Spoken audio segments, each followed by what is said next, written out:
enjoying now, sacred ground, newly found, witness to the power found, earth, science, riches, right, enemies enjoying now, sacred ground, newly found, witness to the power found.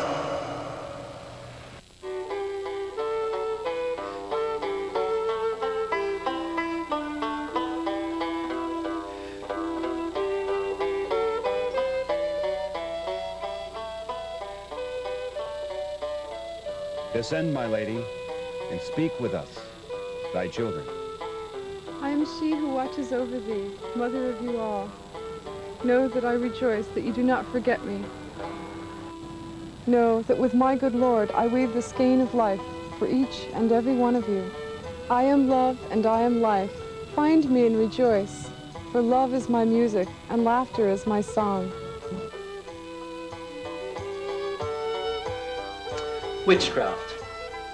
The very word in the minds of some people conjures up thoughts of Satan worship, of wild rides through the air astride broomsticks, of figures huddled around bubbling cauldrons.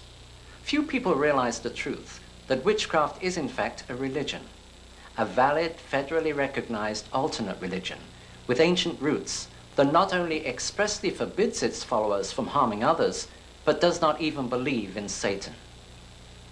Hello. My name is Raymond Buckland, and I would like to take you on an historical journey. A journey starting back in Paleolithic times and coming forward through to the present day. I'd like to show you the beginnings of religion and of magic. One form of religion was to develop into what today has become Wicca. With this development, you will see how so many misconceptions regarding witchcraft came about. We start our journey 25,000 years ago, at a time when humankind had a belief in animism. It was then thought that a god controlled the gusting wind, a god lived in the raging river, a god controlled the sky. But most importantly, so far as day-to-day existence was concerned, that there was a god of hunting and a goddess of fertility. Since most of the animals hunted were horned animals, so it was thought the god of hunting was a horned god.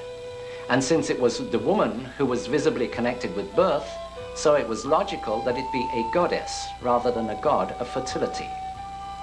These two, the god of hunting and the goddess of fertility, were the two most important deities for early human existence. Along with these early steps of religion, we find the beginnings of magic, magic of the sympathetic variety. In other words, the belief that like attracts like. Let's look first at hunting. The early tribe would act out a hunt before ever starting off on the real thing. They would make a life-size clay model of a bison or bear or whatever they planned to hunt. One of their number would then play the part of the god, dressed in skins and wearing horns or antlers if necessary, and he would direct the others. They would attack the clay model with spears and javelins. When they felt they had successfully killed the animal, they would leave on the real hunt, confident that they would there be equally successful. The same type of magic was done for fertility. Clay models were made of animals copulating, and the tribe would also join together in an accompanying ritual. This, they felt, would ensure a plentiful supply of food and continuation of the tribe. It's interesting that this same type of magic has continued right through virtually to the present day. American Indians, until relatively recent times, performed these self-same hunting rituals to bring themselves success. The Penobscots and the Mandans are excellent examples of this. With the later development of agriculture and the resultant storing of grown food for the winter, the hunting god became less important. But the goddess's role was still valid, if not more so, since she now ruled over the fertility of the fields as well as that of humans and animals. In early figures of the goddess, original emphasis was placed on the feminine attributes, almost to the exclusion of face, arms, and legs. There were heavy, pendulous breasts, a swollen stomach as though pregnant, and enlarged genitalia. But gradually, this changed. Realism slowly came into play. In similar fashion, representations of the god changed. With the decline of the importance of the hunt, he became more a god of nature generally. As such, he was shown with a face made up of leaves, of foliage. Such figures are consequently known by the general term foliate masks, though also often referred to as Jack of the Green or Robin of the Woods. With the development of different rituals for hunting, for fertility, for seasonal needs, there also developed a priesthood, a group of men and women made up of those who seemed especially effective when playing the part of the god or goddess. As man and woman developed and spread across Asia and Europe, these early ideas of the deities were carried along. In different geographical areas, different names would be given to them, but they all stemmed from these same two original concepts of deity. The priesthood, too, developed differently in different areas. It is in Western Europe specifically that we later find the origins of what was to become what we know today as witchcraft. In early England, the ritual leaders were known as the Wicker or Witter, an Anglo-Saxon term for the wise ones. In fact, by the time of the Anglo-Saxon kings in England, the king would never think of acting on any important matter without first consulting the Witan, the Council of Wise Ones. And these community leaders did have to be wise. They were not only the priests to the people, they were also the local doctors, the lawyers, magicians, and leaders in all things. With the coming of Christianity, there was not the immediate mass conversion that is sometimes suggested. The new religion came in fairly slowly. It was, in a sense, a man-made religion and had not evolved slowly and gradually over thousands of years, as had the old religion. Up until about 1000 AD, England and most of Europe was still pretty much half and half Christian and pagan. Christianity came in at the top, as it were. The sovereigns and rulers were converted before ever the common people were. Cities and towns became at least nominally Christian before ever the smaller towns and villages did. The general populace was pagan then. The word pagan comes from the Latin pagani, meaning one who dwells in the country. Similarly, heathen simply means a dweller on the heath. This then was when the appellation of pagan or heathen came to be applied to non-Christians, originally with no connotations of evil or even anti-Christianity. To say that someone was a pagan was simply to say that they lived out of town, out in the country, and it was therefore to imply that they were non-Christian. But after trying for so long to convert the people to the new religion, saturation point was finally reached. No more seemed willing to give up the old gods for the new. So then, pressure started to be applied by the church. Old pagan practices were distorted to make them look unsavory. Traditions were twisted. False accusations were made. For example, there was a time when the tall pointed hat was popular, was the height of fashion. But, as with all styles of dress, it eventually went out of fashion. In those days, it took some considerable time for fads and fashions to seep down from the cities and towns to the outer villages. So many years after the tall hat was démodé in court circles, it was still being worn quite happily by the country people. At this time then, the pagan was depicted wearing a tall pointed hat, as much as to say, see, the old religion is out of fashion, it's behind the times. But most Jabs were far more savage than this. At certain times of the year, the villagers would all go down to the fields, carrying with them pitchforks, long poles, and broomsticks. There they would stand astride their poles, like a child on a hobby horse, and dance around the fields with them. As they danced, they would jump high in the air. They believed that in so doing, they were showing the crops how high to grow. It was simply a form of agricultural magic.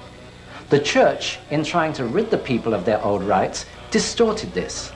They said, first of all, that the people were doing the ritual to blight the harvest, a ridiculous charge when you consider, because the people had to live off the crops themselves.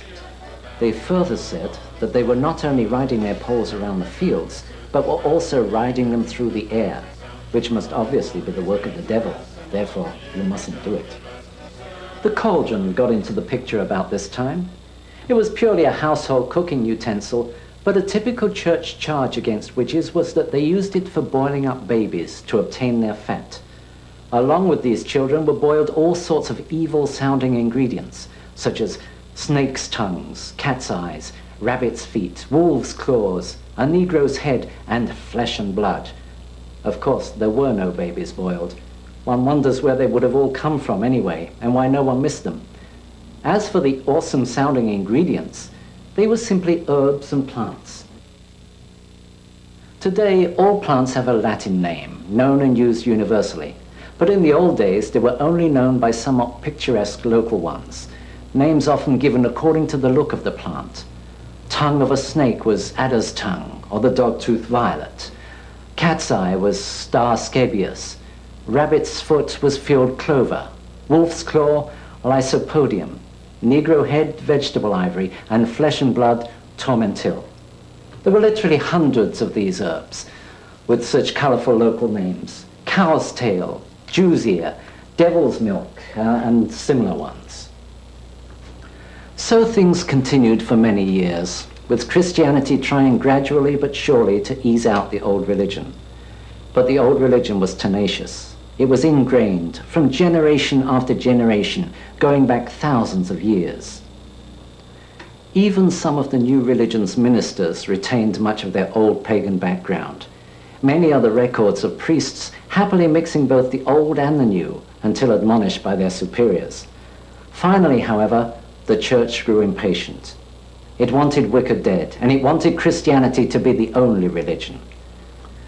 Pope Gregory the Great made tremendous strides by ordering the destruction of ancient temples and the smashing of so-called idols. New churches were built on the old sites so that the church could cash in on the local populace's habit of going to them. Happily, most of the stonemasons and woodcarvers available for building the new churches were themselves pagans. So in the decorations, they incorporated figures of their own old gods. In this way, the people, although forced to attend the churches of the new religion, could still worship the gods of the old. But now the church had declared war on paganism. Anything non-Christian, no matter how morally and ethically good and worthwhile, was immediately labeled anti-Christian, and therefore to be stamped out. The god of the old religion had horns, so apparently had the Christian devil, so the two were equated by the church. As it happens, Wiccans, like virtually all pre-Christians, do not even believe in the devil. The devil, Satan, as an all-evil entity, is a purely Christian invention. There's no mention of him as such in the Bible before the New Testament. The original Old Testament Hebrew, ha-Satan, and the New Testament Greek, diablos, simply meant opponent or adversary. The idea of one all-good God, and therefore the necessary opposite, all-evil entity, was first developed by Zoroaster in Persia in the 7th century BCE. It was later picked up in Mithraism and then in Christianity. But this was a new concept, unknown to the older religions, including Wicca. As a religion in itself, albeit a perverted one, Satanism came into being in the early Middle Ages, and it came about as a protest against the harshness of the church at that time. The ordinary Christian men and women were exhorted to pray to God, yet they found they got nothing in return. The serfs' lot was hard, and they had virtually nothing to call their own. The church governed everything they could do. As an example, sexual intercourse was frowned upon even between married couples. There should be no joy from the act, and it was banned on Wednesdays, Fridays, and Sundays. It was also banned from 40 days before Christmas and a similar time before Easter, for 3 days before receiving communion, and from the time of conception to 40 days after parturition. In other words, there was a grand total of only 2 months in the year when a man and wife could have sexual relations, and even then solely for procreation. From such oppression as this, there eventually broke out a rebellion. Finding that they were getting nothing from praying to the so-called good God, some discontents decided to try the other side and pray to the devil instead. So Satanism came into being as a revolt against the church. Its adherents actually found that they got nothing from Satan either, but at least they had the satisfaction of knowing that they were going against the establishment. Satanism and witchcraft then were lumped together indiscriminately by the church. King James I of England was one of the primary offenders against Wicca at this time. He suffered a paranoia, brought on by the Earl of Bothwell's plot against him, and which Bothwell had called on the help of the Berwick witches. Such was James's paranoia that he allowed it to influence his translation of the Bible. One place where this is particularly evident is in the substitution of the word malefica, witch, for the word venefica, poisoner. Nowhere in the actual text is the word witch used. The verses simply speak of the woman of Endor and of a woman who hath a familiar spirit. It would seem to apply just as much to a spiritualist medium as to a Wiccan. The text doesn't even say if the woman is young or old, yet thanks to King James's paranoia, generations of Christians have had a fixed notion of King Saul and an ugly old hag of a witch. In the fervor to destroy all non-Christians, hysteria broke out. Whole villages were destroyed when it was thought that one or two pagans might be living there. The cry of the bishops was, "Destroy them all, the Lord will know his own." The so-called witchcraft outbreak in Salem, Massachusetts in 1692 is an excellent example of the type of hysteria that swept the whole of Europe. On the words of a group of children, a veritable reign of terror swept through a small community, ending with 20 people being sent to their death. Almost all the accused were, in actuality, very devout Christians. A prime example being old Rebecca Nurse, a bedridden lady in her 70s, whose downfall turned out to be the fact that she was deaf and therefore was unable to hear the questions put to her. Her silence was taken as an acknowledgement of guilt. During the course of the persecutions throughout Europe, it has been estimated that as many as 9 million people, men, women, and children, were put to death on a charge of witchcraft. Not 9 million witches put to death, simply 9 million people put to death on a charge of witchcraft. In fact, the vast majority of those executed were very devout Christians. Such is the harvest of religious hysteria. Certainly for many, this proved an advantageous time, for many accusations were politically motivated. If you had an enemy, you could just mutter the word witch in the right place, and your enemy will be taken away and dealt with for you.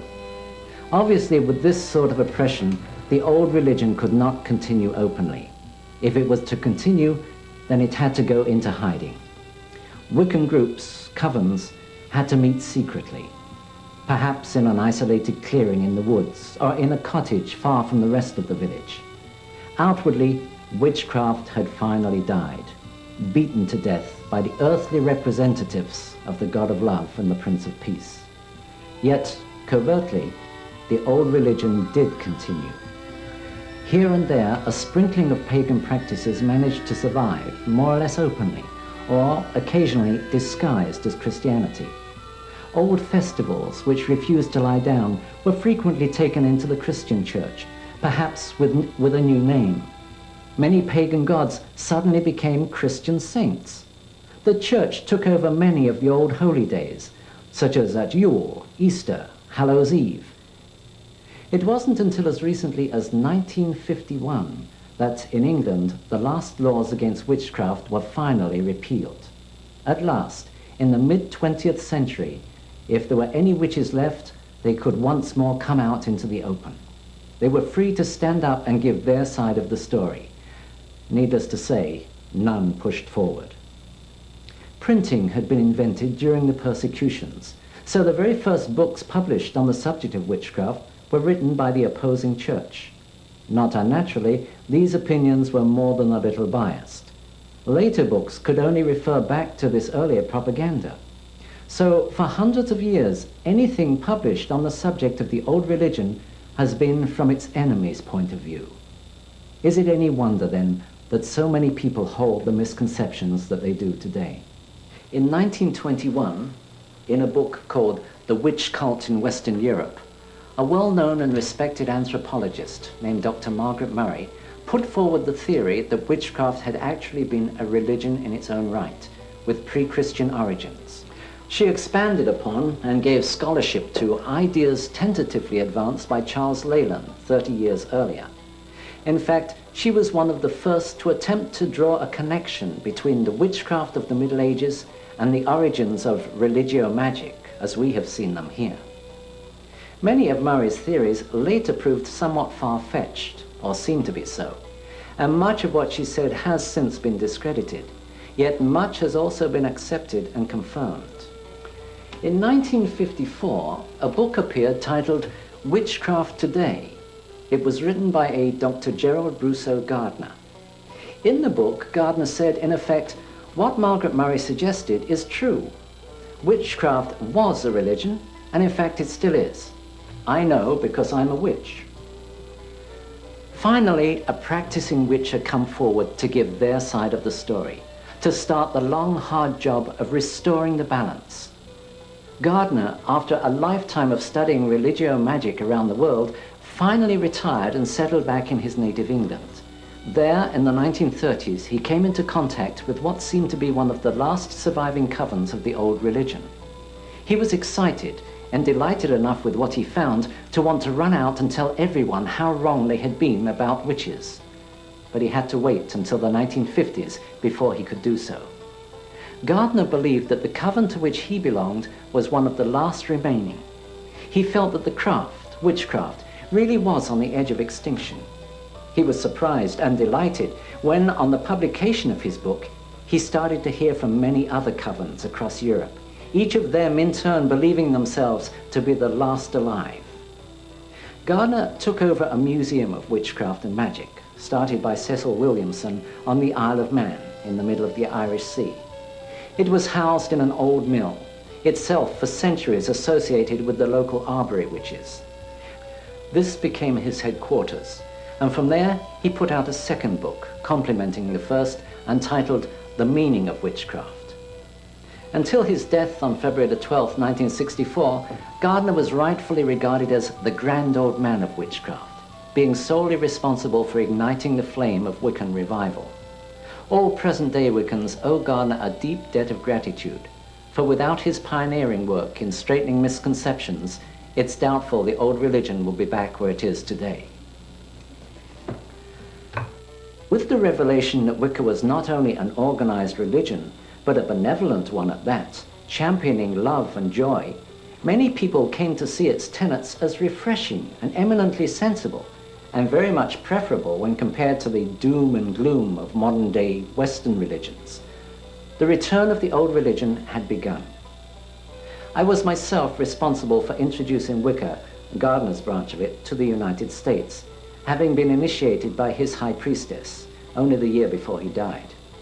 This was a time when there was no modern witchcraft visible in this country. Initially, Gardnerian, the name given to his modified form of Celtic Wicca, was the only form of the religion available. It took many years for others to gain courage from Gardner and from his example and to stand up and be recognized. But soon it became apparent not only that the craft was alive and well, but also, as with Christianity, that there were many different forms of the old religion being practiced and therefore available to the seeker. In recent years, there has been some dispute as to whether today's Wicca is truly a direct descendant of the old religion of pre-Christianity, or whether it is a much newer, 20th century-born variety, merely claiming lineage. This is a dispute that will probably continue for generations. I think it's unimportant which it is. The main thing is that present-day witchcraft is now a full-blooded, thriving religion, filling the spiritual needs of tens of thousands of people around the world. We live in an age of reason, when people are encouraged to think and choose for themselves. This is also, supposedly, an age of religious tolerance. Hopefully, we can confirm that by seeing Wicca finally become accepted for what it is, just another religious path that leads to the same center. And what of the future of Wicca? It still has a very long way to go to be generally accepted for what it is. Let's not forget that we have centuries of propaganda to overcome. Yet overcome it we shall, of that I'm certain. It will continue to be a long uphill climb, with plenty of temporary setbacks. But so long as there are Wiccans willing to work at educating Cowans, non-witches, and willing to keep straightening out the misconceptions, then one day, I'm sure, we'll finally win back our religious freedom. There are already strong steps in that direction. The federal government recognizes Wicca as an alternate religion. it being included in Department of the Army pamphlet number 165-13, Religious Requirements and Practices of Certain Selected Groups, a Handbook for Chaplains. In many states, there are legally established Wiccan churches, accepted by the IRS as non-profit religious organizations. In various state penitentiaries, prisoners are allowed to practice Wiccan rites and to be visited by Wiccan clergy. So what are the Wiccan rites? Just what is involved in this religious practice? Let's look now at the mechanics of the old religion. What does a coven, a group of witches, do? How does a solitary witch practice?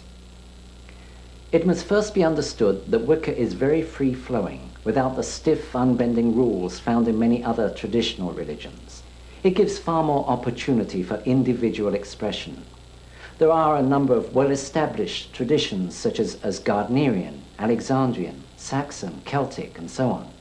There are also many non-traditional groups that label themselves eclectic, borrowing bits and pieces from here and there. But whatever the name, there are certain basics that have to be observed if the group or individual is to be truly Wiccan, rather than just falling under the general heading of pagan. These basics include the preparation and use of the meeting place, the form of service, celebration of festivals, belief in deity, reincarnation and retribution, and adherence to the Wiccan Rede. Let's start our study of all this by looking first at dress. In a survey of contemporary paintings and illustrations of medieval witches, it was found that some practiced clothed while an equal number practiced naked. A large number of present-day Wiccans opt for being naked in their rites. Indeed, some traditions hold it as one of their tenets. Once in the month, and better it be when the moon is full, ye shall gather in some secret place and adore me, who am queen of all witchery. And as a sign that ye be free, ye should be naked in your rites. Other Wiccans prefer to be clothed, usually wearing loose robes, though naked beneath those robes. Incidentally, rather than the word naked, most Wiccans prefer the picturesque term sky-clad, clad only by the sky. If you are working alone, you can choose whichever you feel more comfortable with. If you are starting from scratch with a new group, then let it be a unanimous decision, be it for sky-clad or robed. Do not mix the two, and as in all things in the craft, let no one be coerced into anything. So far as jewelry goes, my personal feeling is that moderation should be the watchword. Within the circle, some traditions use jewelry to distinguish rank. This is with the degree systems usually. For example, in Gardnerian, all female Wiccans wear a necklace, which symbolizes the circle of rebirth. The priest and priestess each wear individual bracelets of a certain design to show that they are who they are. And a witch queen, or queen of the Sabbat, in Gardnerian, this is a priestess who has had other covens break off from hers. She will wear a silver crescent moon crown and a green garter, the garter bearing a silver buckle for each coven over which she rules. There is only one tool used and owned by every Wiccan. That is the athame. This is your personal tool, and it is a tool, not a weapon. It is not used for any physical cutting. There are certainly no blood sacrifices in Wicca. Some traditions have very definite specifications for the athame. Generally, it should have a straight double-edged blade and a dark handle. The need for the double-edged blade I will show you later. The dark handle is so that it will the more easily absorb your vibrations, for the athame is both a storer, like a capacitor or battery, and a projector. It is used for storing power and for directing that power. The ideal is to make your own athame. This would certainly be the most powerful. Failing that, buy a suitable knife from a store, but then do some work on it yourself. Let's look now at the meeting place, the temple of the Wicca. In the old days, especially in large covens, it was common to meet out in a field or in a clearing in the woods. Many Wiccans are still able to do this, though not all by any means.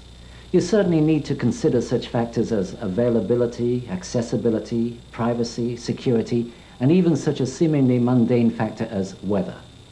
The size of the circle is determined by the number of people who will be using it. A popular size, though by no means mandatory, is 9 feet in diameter. For a solitary, a 6-foot circle is far more comfortable. If you have a large group, don't try to squeeze them all into a small circle. Have the group take hands and stand with arms outstretched. Then a circle that will enclose them all is just the right size.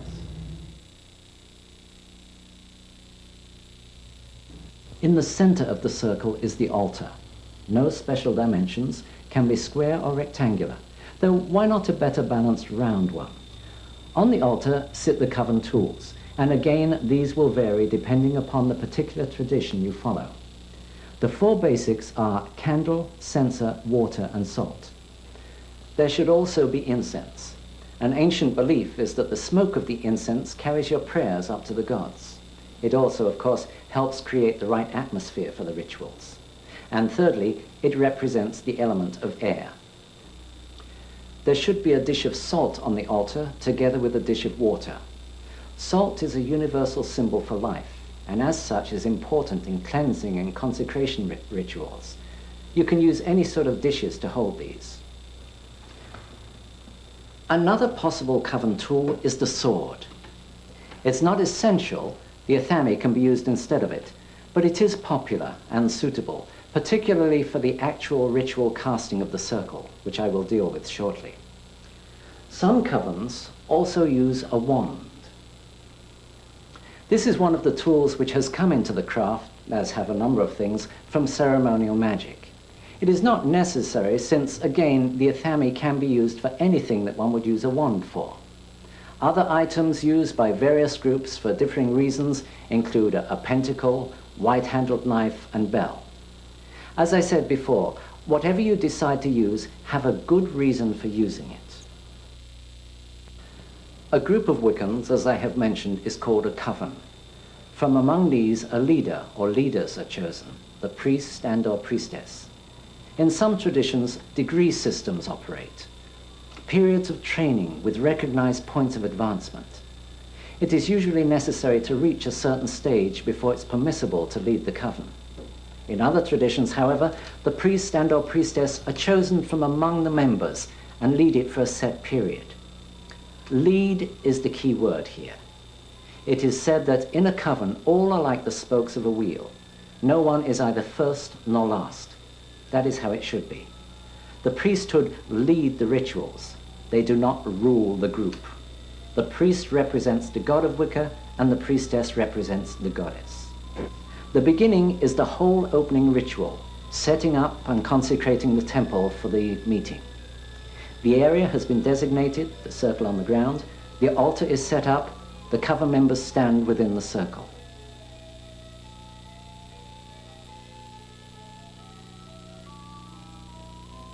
Now the priest or priestess takes the sword from the altar, or a athame if no sword is available, and goes to the east candle. All circumambulations start and finish in the east. Generally, all movement is sunwise or deersil, seldom earthwise or widdershins, though again, this is not a hard and fast rule for all traditions. Pointing the tip of the sword blade at the line of the circle, he or she walks slowly around till arriving back at the east starting point. As she walks, the priestess should concentrate directing her power down through her arms, through the sword blade and into the ground. The power originates from deity.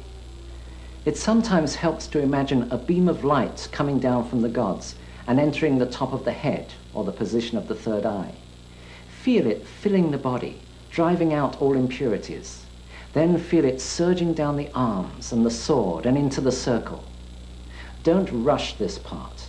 This is the singular most important action in casting the circle and erecting the temple.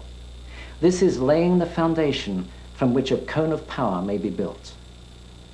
It is constructing a haven between the worlds, for it's said that the consecrated circle is neither in this world nor in the next. After the circle of power comes the sprinkling and censing to finalize the consecration. Returning to the altar, some of the salt is mixed in with the water. Salted water is, in effect, holy water. It is, for example, the water of Christian baptism. As salt is life, let it purify us in all ways that we may use it.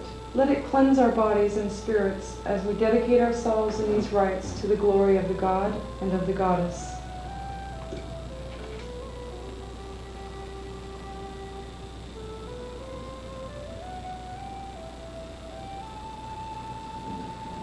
Let the sacred salt drive out any impurities in this water, that we may use it throughout these rites.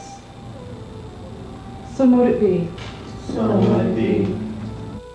Again, going to the east, the priest or priestess once again follows the line of the circle, asperging or sprinkling the salted water along that line. A third circumambulation is then done, passing the censer along the line to fumigate. Now that the circle has been consecrated, you must do likewise with the worshippers. I consecrate thee in the names of the God and of the Goddess, and welcome you to this their temple. This is on the order of a marking of the body with the salted water, pentagram or Celtic cross, for example. Light the 4 quarter candles.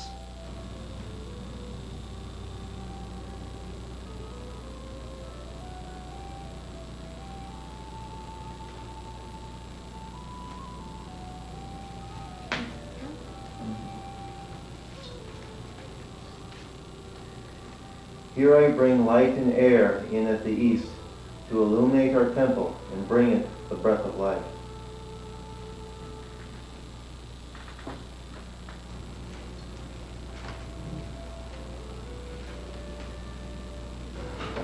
Here do I bring light and fire in at the south to illuminate our temple and bring it warmth.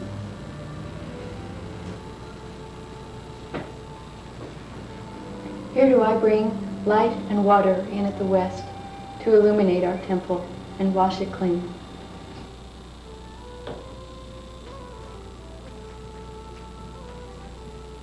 Here do I bring light and earth in at the north to illuminate our temple and bring it strength.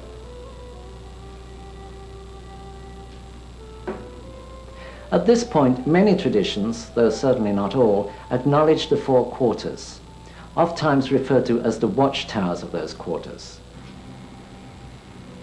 All hail to the element of air, watchtower of the east. May it stand in strength, ever watching over our circle.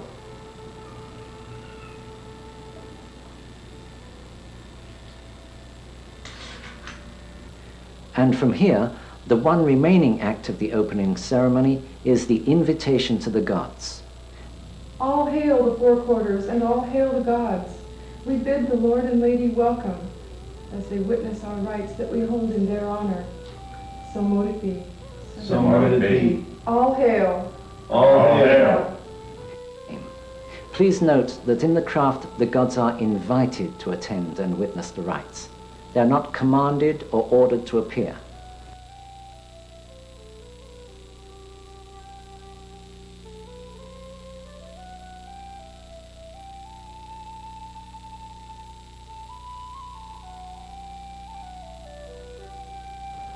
At this inviting, wine or fruit juice, if you prefer, is drunk to the gods, a libation always being poured first. The ending or closing, sometimes called clearing the temple, is usually very short but equally important. It consists of thanking the gods for their attendance and dismissing the worshippers. We came together in love and trust and friendship. Let us part the same way. Let us spread the love we have known in this circle outward to all, sharing it with those we meet. Lord and Lady, we thank you for your presence here, for guiding and guarding over all of us and all that we do. Love is the law and love is the bond. Married did we meet, married do we part, and married may we meet again.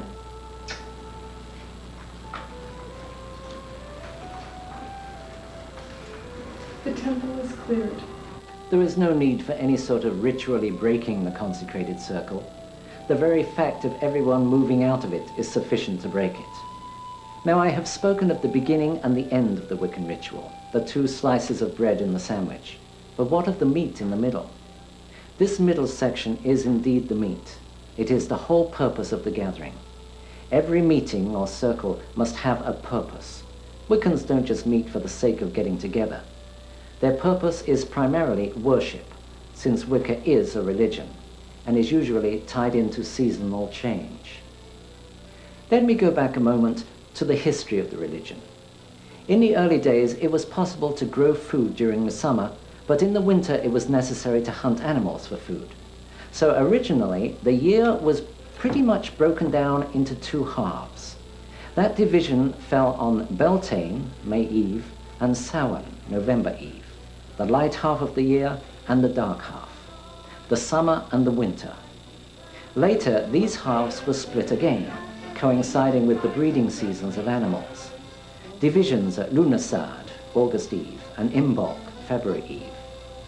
These 4 dividing points became times of celebration for the old religion, significant moments in the turning of the great wheel of the year. They are referred to as the greater Sabbats. There are also 4 lesser Sabbats, the spring and autumn equinox, and the summer and winter solstice. Here then are 8 definite purposes for circles, for religious gatherings, times to ask for plentiful crops, or to thank for bountiful harvests, different focuses for different times of the year.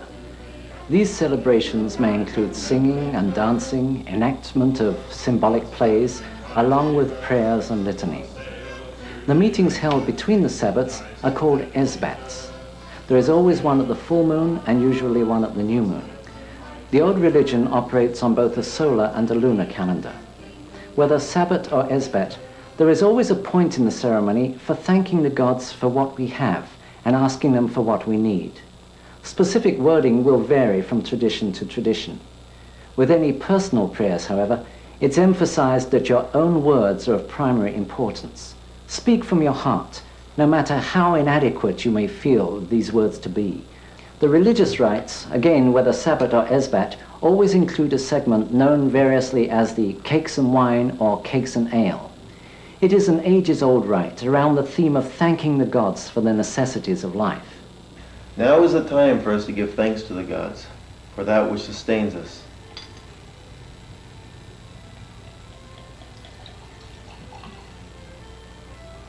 So be it.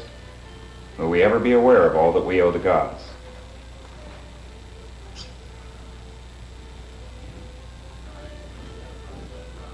In like fashion, may male join with female for the happiness of both.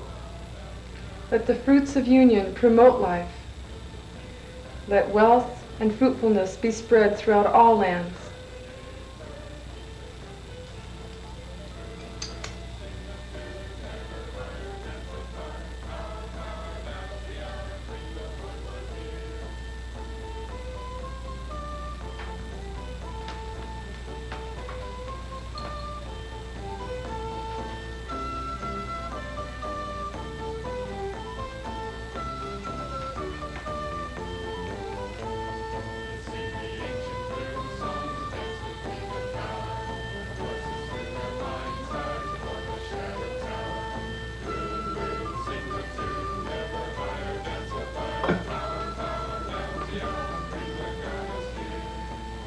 This food is the blessing of the gods to our bodies. May we use it well. Let us partake of it freely, and as we share, let us remember that aught that we have, we share with those who have nothing.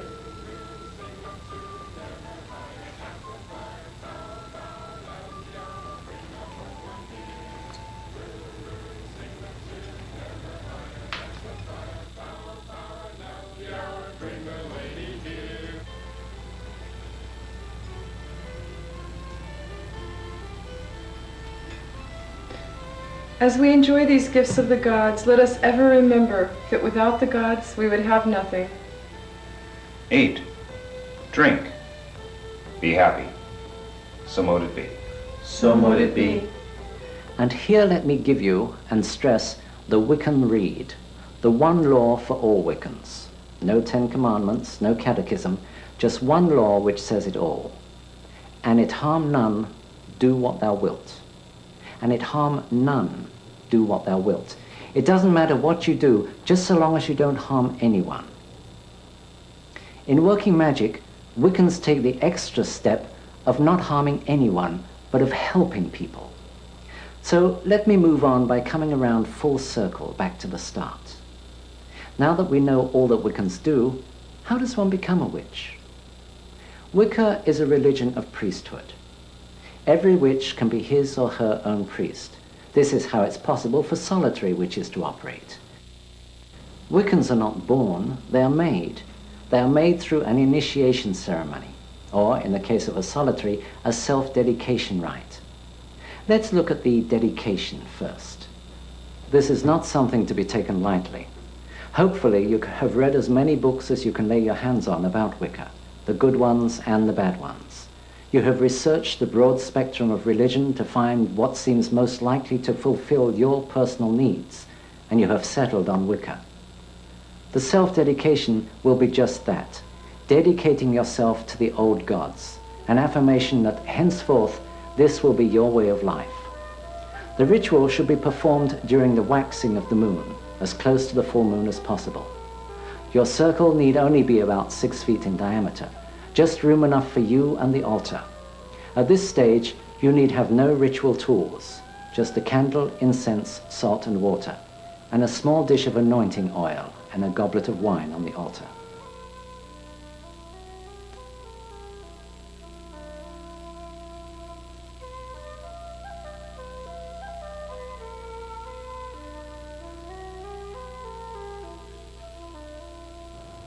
You should be naked for this rite, wearing no jewelry or makeup.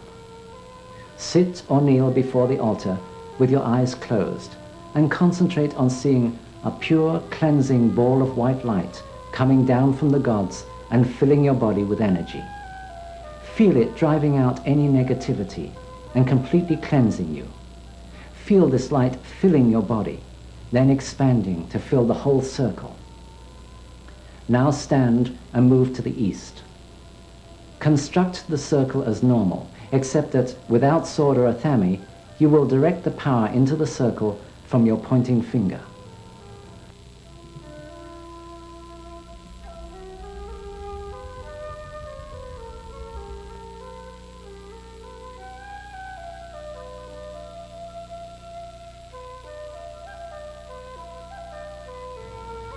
Follow through with the sprinkling and censing.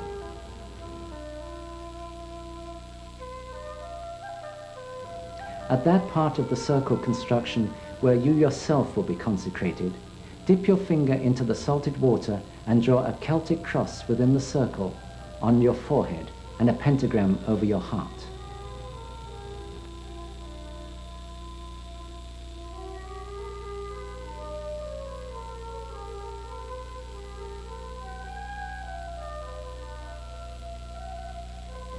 I now invite the gods to witness this rite I hold in their honor.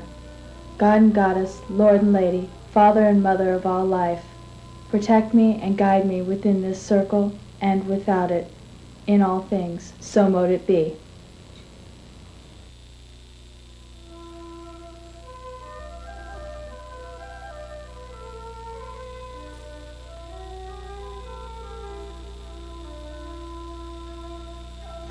Now is the temple erected. I shall not leave it, but with good reason. So be it.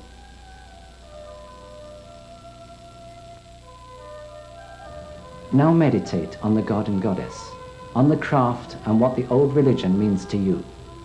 Then stand again. Lord and Lady, hear me now. I am here, a simple pagan holding thee in honor. Far have I journeyed, and long have I searched, seeking that which I desire above all things. I am of the trees and of the fields. I am of the woods and of the springs, the streams and the hills. I am of thee, and thee of me. Grant me that which I desire. Permit me to worship the gods and all that the gods represent. Make me a lover of life in all things. Well do I know the creed, that if I do not have that spark of love within me, then never will I find it without me. Love is the law and love is the bond. So be it. My lord and lady, I stand before you, naked and unadorned, to dedicate myself to thine honor. Ever will I protect you and that which is yours. Let none speak ill of you, for ever will I defend you. You are my life, and I am yours from this day forward.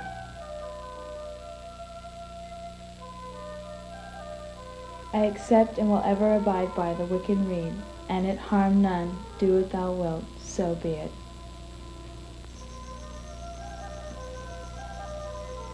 As the wine pours from the goblet, so let me never do aught to harm the gods, or those in kinship with their love. So mote it be. Dip your finger in the oil and again draw the Celtic cross within the circle on your forehead and the pentagram over your heart. Then touch your genitals, right breast, left breast, and genitals again, forming the sacred triangle. As a sign of my rebirth, I take unto myself a new name. Henceforth I shall be known as Rowena, for my life within the craft. So mote it be. Sit comfortably and, with eyes closed, meditate on what the craft means to you. It may well be that at this time you will receive some indication that you are in touch with the gods.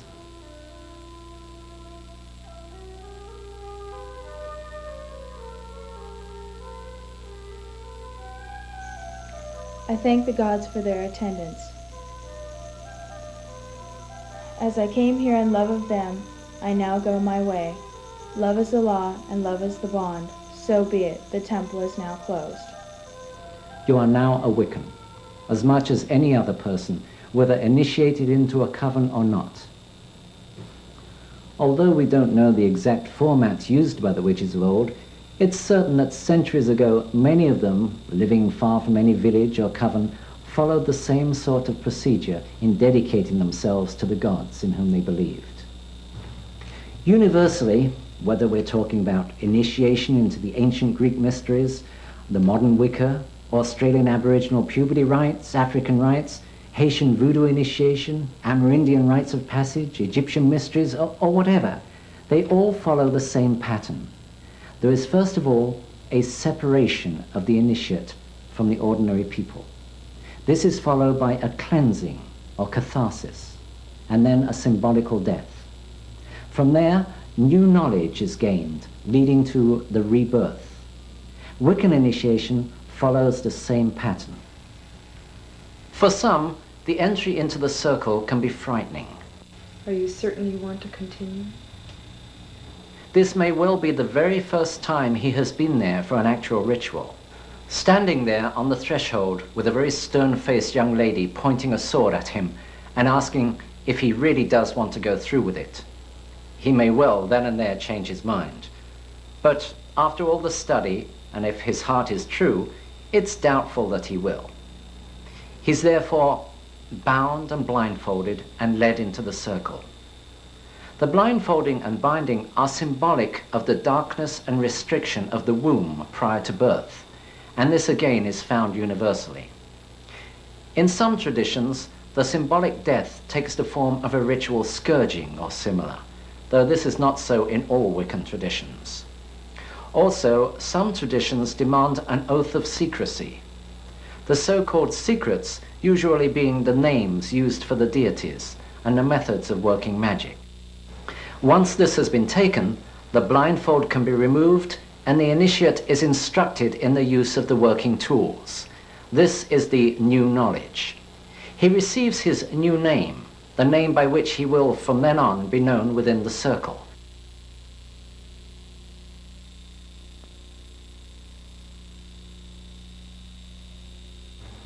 If you are starting a coven from scratch, I would suggest that those delegated as priest and priestess each do the rite of self-dedication and then perform the initiation ritual for each of the other coven members.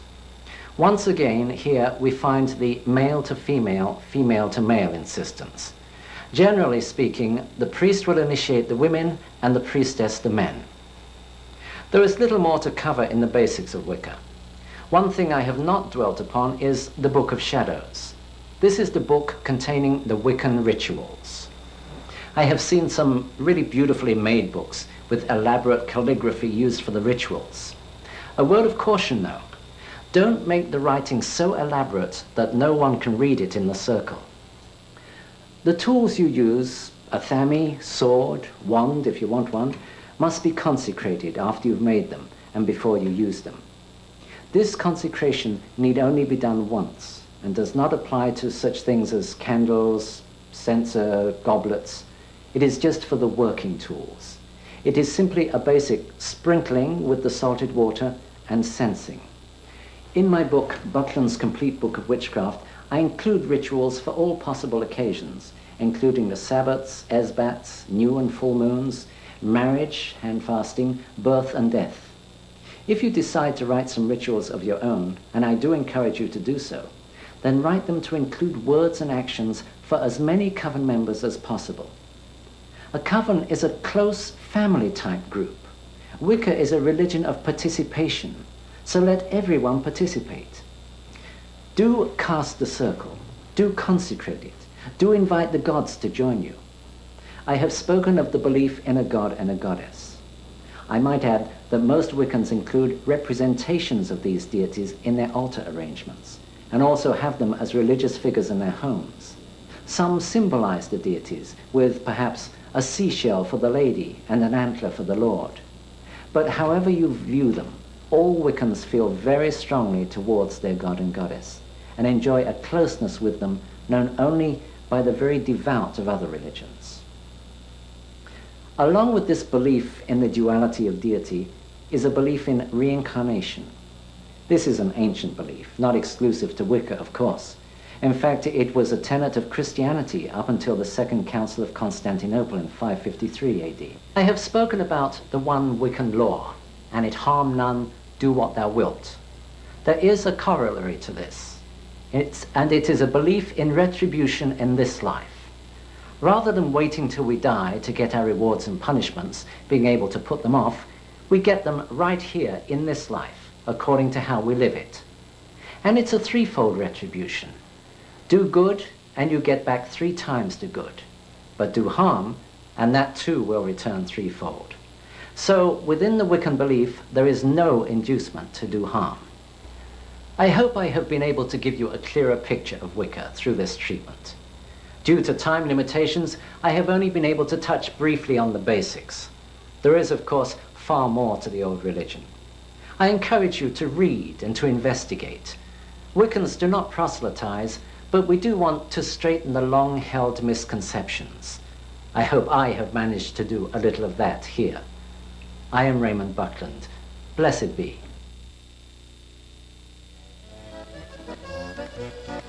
Round and round the circle, round we weave a ribbon of light and sound. Your barleycorn is laid to rest, so all the year we shall be blessed. Circle round, unto the earth we're bound, the harvest time is nigh. Round and round the circle, round we weave a ribbon of light and sound. Your barleycorn is laid to rest, so all the year we shall be blessed. Circle round, unto the earth we're bound, the harvest time is nigh. Round and round the circle, round we weave a rune of light and sound. Your barleycorn is laid to rest, so all the year we shall be blessed. Circle round, unto the earth we're bound, the harvest time is nigh. Round and round the circle, round we weave a rune of light and sound. Your barleycorn is laid to rest, so all the year we shall be blessed. Circle round, unto the earth we're bound, the harvest time is nigh. Round and round the circle, round we weave a rune of light and sound. Your barleycorn is laid to rest, so all the year we shall be blessed. Circle round, unto